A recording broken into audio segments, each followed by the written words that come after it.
अब नाजरीन, आप देख रहे हैं गुलिस्तान न्यूज। अभी तक का उर्दू खबरनामा लेकर मैं आपका मेजबान गौहर कुछे आपकी खिदमत में हाजिर। तफसीलात से पहले अभी तक की सुर्खियों पर एक नजर।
और अब पेश खबरों की तफसील।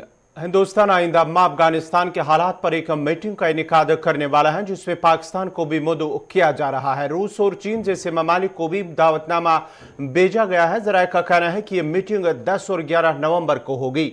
इस मीटिंग में अफगानिस्तान के सिक्योरिटी से मुतल्लिक मौजू पर तबादुल ख्याल किया जाएगा। इस मीटिंग की सदारत कौमी सलामती के मशीर अजीत डोभाल करेंगे। मीटिंग के लिए अफगानिस्तान के पड़ोसियों जैसे पाकिस्तान, ईरान, ताजिकिस्तान, उज्बेकिस्तान और रूस, चीन समेत अहम ममालिक को मदऊ किया जा रहा है। यूरोपीय यूनियन, फ्रांस, जर्मनी और यूके, अमेरिका और अक़वाम मुत्तहिदा के नुमाइंदों को भी दावतनामा भेजा जा रहा है।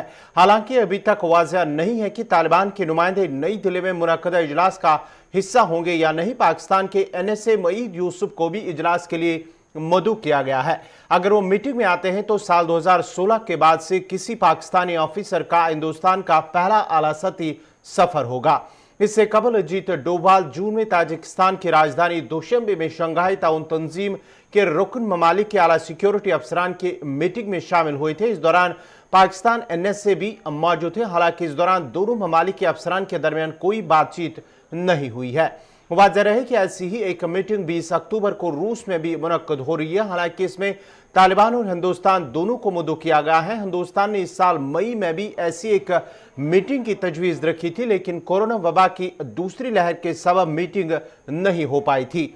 इस मीटिंग में भी पाकिस्तान के NSA को दावतनामा भेजा गया था।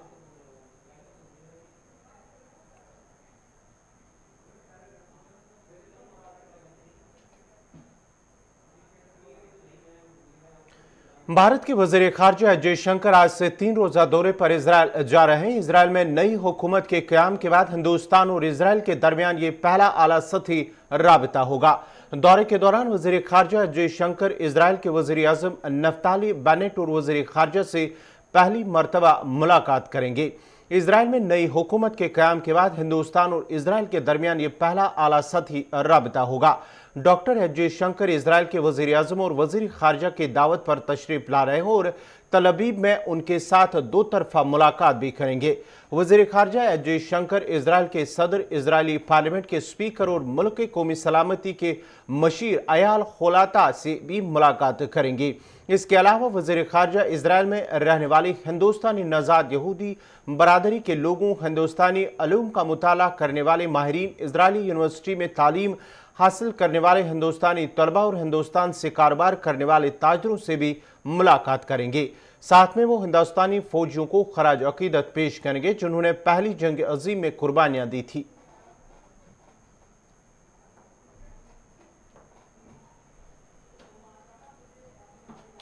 बढ़ते आगे बाद अब सरहदी जिला पुंछ की करते हैं। मेंढर सब डिवीजन के बट्ठा दूरिया इलाके में आज ऑपरेशन 7वें रोज में दाखिल हो चुका है। 7वें रोज में ऑपरेशन जो है आज सुबह ही शुरू किया गया। आपको बताते चले कि 12 अक्टूबर से ऑपरेशन इलाके में चल रहा है। राजौरी और पुंछ अजला के जो जंगल इलाके हैं वहां पर मिलिटेंटों की जानिब से फोर्सेस पर हमला किया गया था, एनकाउंटर हुआ था। जब 12 अक्टूबर को ये एनकाउंटर हुआ था जिसमें 5 फौजी जवान जाम बाग हुए थे, जिसमें से एक JCO भी शामिल था। उसके बाद 14 अक्टूबर को दोबारा गोलियों का तबादला हुआ है जिसमें 3 फौजी जवान जान बाक हुए थे, जिनमें से कल 2 फौजी जवानों की लाशें बरामद हुई थी, जिनमें से एक जेसीओ भी शामिल है। कुल मिलाकर अगर बात करेंगे तो तकरीबन 12 अक्टूबर से जारी इस ऑपरेशन के दौरान 9 फौजी जवान जान बाक हुए हैं, जिनमें से 2 जेसीओ भी शामिल है। सरहदी जिला Poonch sub division Mendhar sub division के बट्ठादूरिया इलाके में ऑपरेशन आज 7वें रोज में दाखिल हो चुका है और आज भी अल सुबह फोर्सेस की इजाफी नफरी को तलब करके एक वसी इलाके का मुहासरा किया गया और जो जंगल इलाका है जहां पर मिलिटेंटों की मौजूदगी की फोर्सेस को इतला मिली थी, उस पूरे इलाके को मुहासरे में लेकर ड्रोन का भी इस्तेमाल किया गया है।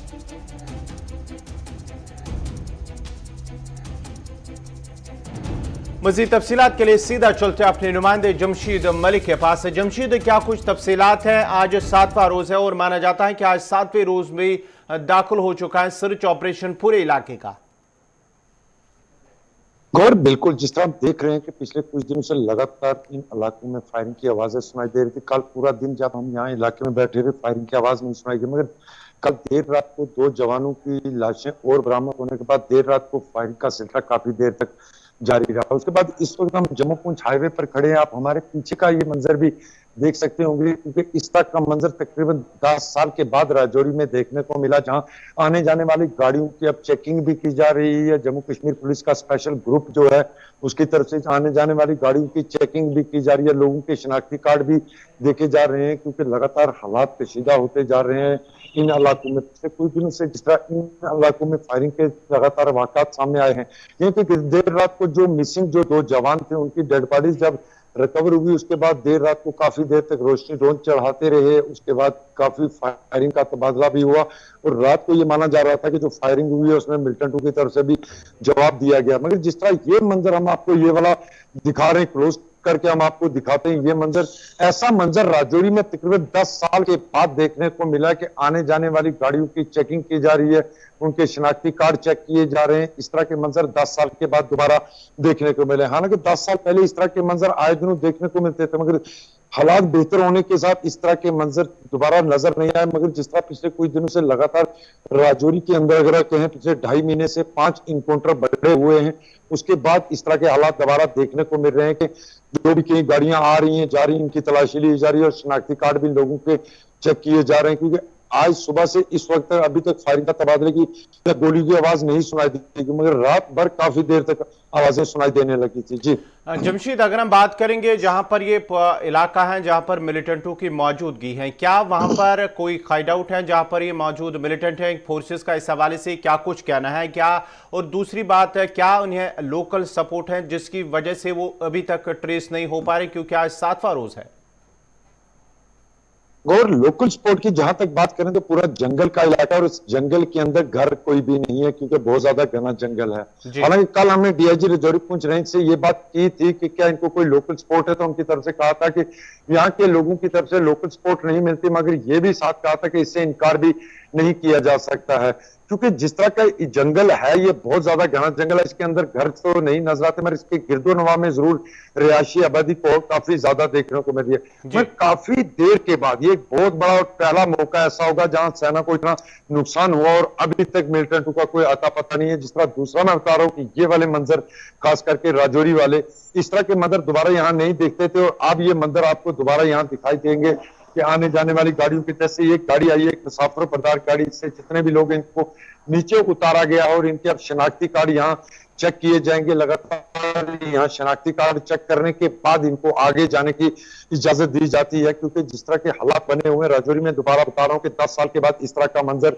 दोबारा देखने को मिला होगा कि आने जाने वाले लोगों के शनाख्ती कार्ड चेक किए जा रहे हैं, उनकी गाड़ियों को तलाशी ली जा रही है। इससे पहले हालात बेहतर थे, मगर पिछले 2.5 महीने के बाद हालात एक बार फिर दोबारा कशीदा होते जा रहे हैं और इन इलाकों में इस तरह की बड़ी वारदातों के बाद ये ऐसे मंजर भी राजौरी में अब दोबारा देखने को मिल रहे हैं। जमशीद, जरा ये बताएगा कि फोर्सेस के हवाले से क्या कुछ कहा जा रहा है या पुलिस की जानिब से कि जो वहां पर मिलिटेंटों की मौजूदगी है, कितने मिलिटेंट वहां पर मौजूद हो सकते हैं, इस हवाले से पुलिस का क्या कुछ कहना है?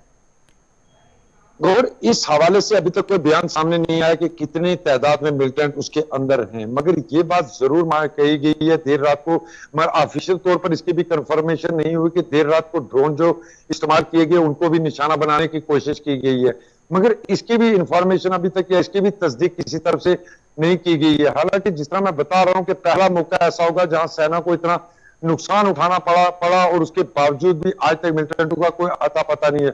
मगर जिस तरह हमारे जराये ने आज सुबह हमें बताया कि देर रात को काफी फायरिंग हुई, उसके बाद आज पैरा कमांडो को एक बार फिर दोबारा जंगल के अंदर दाखिल कर दिया गया है। और कल जिस तरह डीआईजी से हमने बात की तो उन्होंने ये कहा था कि जल्द ही इस एनकाउंटर को भी कंप्लीट कर दिया जाएगा, मगर जिस तरह के हालात बनते जा रहे हैं राजौरी में दोबारा कशीदा होते जा रहे हैं, क्योंकि पिछले कुछ दिनों से इस तरह की मंजर दोबारा देखने को मिले, जहां इनकाउंटर के बाद इस तरह के मंजर भी आपके सामने दोबारा नजर आएंगे, जहां आने जाने वाली गाड़ियों की चेकिंग भी की जा रही है। जी और चलिए, बहुत बहुत शुक्रिया जमशेद मलिक आपका। ये थे पूंछ से जमशेद मलिक जो तफसीलात फराम कर रहे थे, जहां सब डिवीजन मेंढर के भट्टाधुरिया इलाके में लगातार आज 7वें रोज दाखिल हुआ ऑपरेशन, और आज की जो तस्वीरें वहां से दिखा रही थी, अकसबंदी की थी जमशेद मलिक ने कि वहां पर अभी भी पुलिस की जानिब से जो वहां पर जम्मू पूंछ हाईवे है वहां पर गाड़ियों की तलाशी ली जा रही थी, जबकि जो मुसाफिरों से शनाख्ती कार्ड भी चेक किए जा रहे थे बाज़ाब्ता तौर पर। और साथ ही साथ अगर हम ऑपरेशन की बात पर करेंगे तो एक बार फिर वहां पर पैरा कमांडोज को बुलाया गया है, उनकी मदद ली जा रही, जबकि ड्रोन का भी इस्तेमाल किया जा रहा है। वो लगातार आपको बताते चले कि 12 अक्टूबर से ऑपरेशन के दौरान अब तक 9 फौजी जवान जांबाग हुए हैं, जबकि ऑपरेशन अभी भी जारी है और 9 फौजी जवानों में 2 जेसीओ भी शामिल है। लगातार ऑपरेशन चल रहा है, तलाशी कार्रवाई जारी है और मिलिटेंटों की तलाश बड़े पैमाने पर फोर्सेस की जानिब से जारी है और वसी इलाके का मुहासरा करके ऑपरेशन तलाशी कार्रवाई जारी है। बढ़ते हैं आगे, बात करेंगे आरएसएस सरबराह मोहन भागवत के हवाले से। आरएसएस सरबराह मोहन भागवत ने कहा है कि जम्मू कश्मीर में आर्टिकल 370 के हटाए जाने से पहले रियासत के लिए अलाट किए गए 80% हिस्सा तो लीडरों के जेब में चला जाता था। मोहन भागवत ने कहा है कि जम्मू कश्मीर की खसूसी रियासत का दर्जा देने वाले दफा 370 के बेशतर इल्तिजामात के मनसूख करने के बाद भी परेशानी पूरी तरह हल नहीं हुई है और अब भी वहां की आबादी का एक हिस्सा आजादी की बात करता है।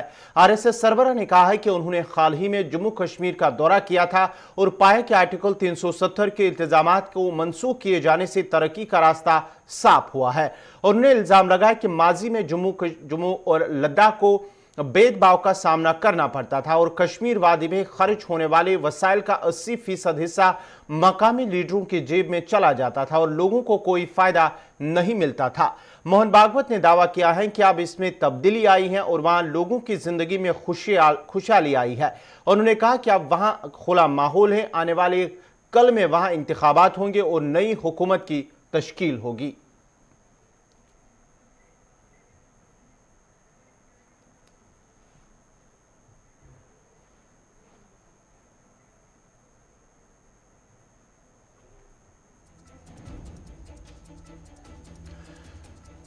चलिए, अब जरा वादी के मौसम की भी खबर करते हैं। वादी के मौसम में एक बार फिर तब्दीली आई है। जी हाँ नाजरीन, जैसे महकमे मौसमियात की पेशनगोई के ऐन मुताबिक 16 और 17 अक्टूबर के दरमियानी शब से उनका मानना था कि वादी के अंदर मैदानी इलाकों में बारिशें हो सकती है और बालाई इलाकों में हल्की बर्फबारी हो सकती है और उस पेशनगोई के ऐन मुताबिक वादी के मैदानी इलाकों में दौरानी शब से ही बारिशों का सिलसिला शुरू हुआ। श्रीनगर और दीगर कई इलाकों में बारिशों का सिलसिला शुरू हुआ है रात के दौरान ही और बालाई इलाकों में हल्की बर्फबारी जो है वो वक्फे से लगातार जारी है।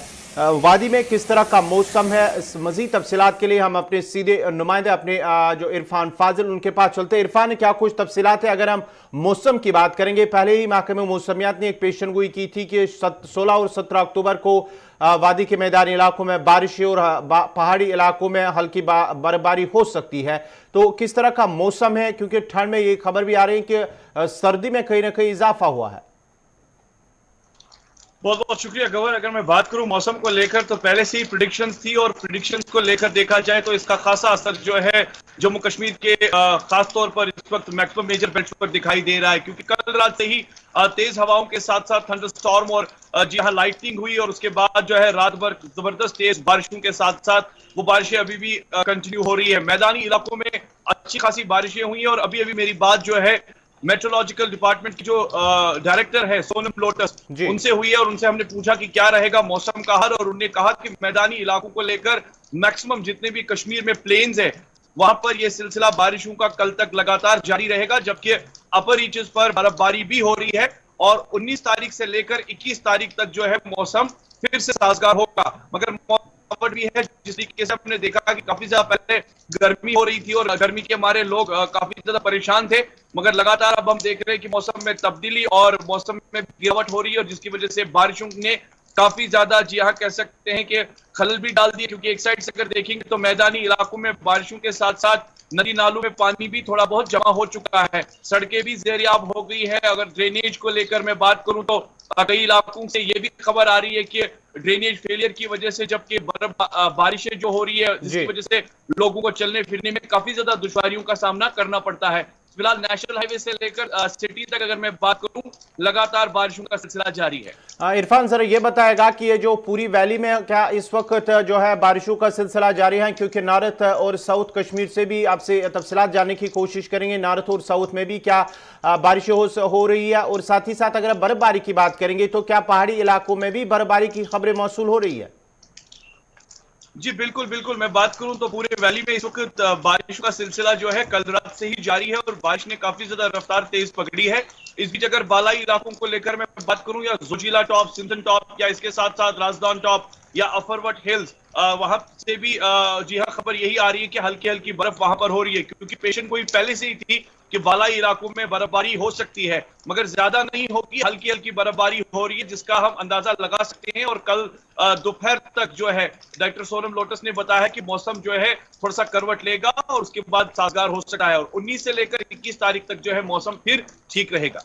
बहुत बहुत शुक्रिया सईद इरफान फाजिल आपका। ये थे श्रीनगर से सईद इरफान फाजिल तफसात फराम कर रहे थे मौसम के हवाले से, जहां महकमे मौसमियात ने पहले ही पेशन गोई की थी कि 16 और 17 अक्टूबर तक शाम तक जो है वादी के मौसम में बदलाव देखने को मिलेगा, बारिशें हो सकती हैं, बर्फबारी हो सकती है, पहाड़ी इलाकों में हल्की बर्फबारी। उसके मुताबिक गुज़िश्ता शब से ही वादी के मैदानी इलाकों में हल्की बारिशें के साथ साथ पहाड़ी इलाकों में बर्फबारी हुई है और माना जाता है कि 19 से 21 अक्टूबर तक मौसम ठीक रहने की पेशन गोई हो सकती है और महकमे मौसमियात का मानना है कि 19 से 21 तक वादी के मौसम में बेहतरी आ सकती है। बढ़ते हैं आगे, बात करेंगे मक्का मुकरमा और मस्जिद नबवी सल्लल्लाहु अलैहि वसल्लम में कोरोना वबा के फैलाव की रोकथाम के लिए आयद की गई समाजी फैसले की पाबंदियां हटा दी गई है।